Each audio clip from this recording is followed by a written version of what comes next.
Hello everybody, today I'm here to talk about Screencastify. This is a free and easy tool that allows you to record yourself as well as your screen to help walk your students through any activities or lessons that you are currently teaching them. So let's go ahead and jump right into the video, and I hope you guys enjoy it. Alright, so the first step you need to do is go ahead and search up Screencastify, and you want to make sure that you are searching this up on Google Chrome just because it will go ahead and add that free extension for you. For example, mine is right here. That way when you are ready to record, you just go ahead and click on that extension and it will start recording for you. So typically it will just say install right here, and mine already is installed obviously. So it should only take a few moments, and then once it's installed, you want to make sure that you set the permissions.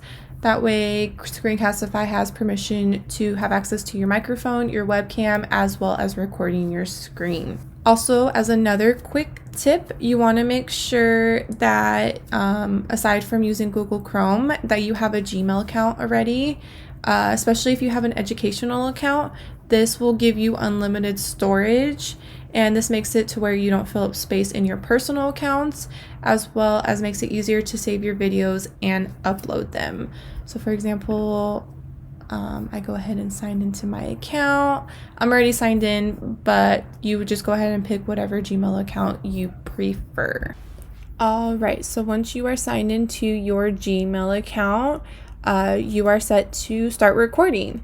And just as another quick tip, with your free account, you are only allowed to do 5 minutes per video.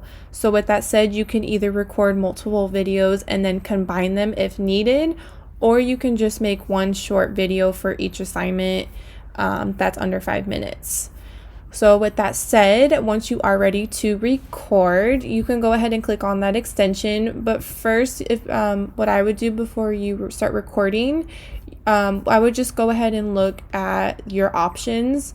So you can, this is where you pick what you would like to record. So you can pick your desktop, you have your webcam, I can have my microphone on or off. Mine currently is on, and then I have my webcam off. So if you want your webcam on, you just go ahead and click on that. And then if you go ahead and click on show more options, you can have a countdown. So you can pick 3, 5, or 10. And then you have your show drawing tool, which allows you to draw or highlight on the screen. So this will be helpful if you want the viewer to look at anything specific that you are currently showing them. And then if you go ahead and click on this, you can go ahead and pick your other options. This is where you can pick where you want your video saved, your notifications, the keyboard shortcuts, recording settings, privacy, and the advanced settings. Mine are currently just on what Screencastify picked for me, so this is just based on your preference. And that's it. So after you play with those settings, you are now ready to record. So now I'll go ahead and just do a quick example of what it looks like to record. So you're going to go ahead and first click on that extension. Go ahead and pick whatever you would like to record. So I'm going to go ahead and just do my desktop with my microphone. I will go ahead and click that record button. And then you want to pick what screen you would like to record. Make sure it is highlighted. Go ahead and click share, and it will do that countdown.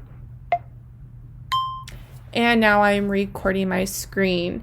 And you have two options when you are done. You can go ahead and click pause. This will just basically just pause what you were currently recording, and then you can resume it when you are ready. Or you can go ahead and click on this extension, and I can click stop, which will completely stop my recording. And this is where I can edit. I can edit right here. This is where I can rename it. I can go ahead and rename it if I want to. And this is where I have the options to get a copy shareable link. I can share it to a classroom, publish to YouTube, get an embed code. I can go ahead and click down that download down bar. I can then download it or export it, do the export audio only. And that's it. That's basically all you have to do as far as recording. I hope you guys enjoyed the video, and leave any comments down below if you have any questions. Thank you.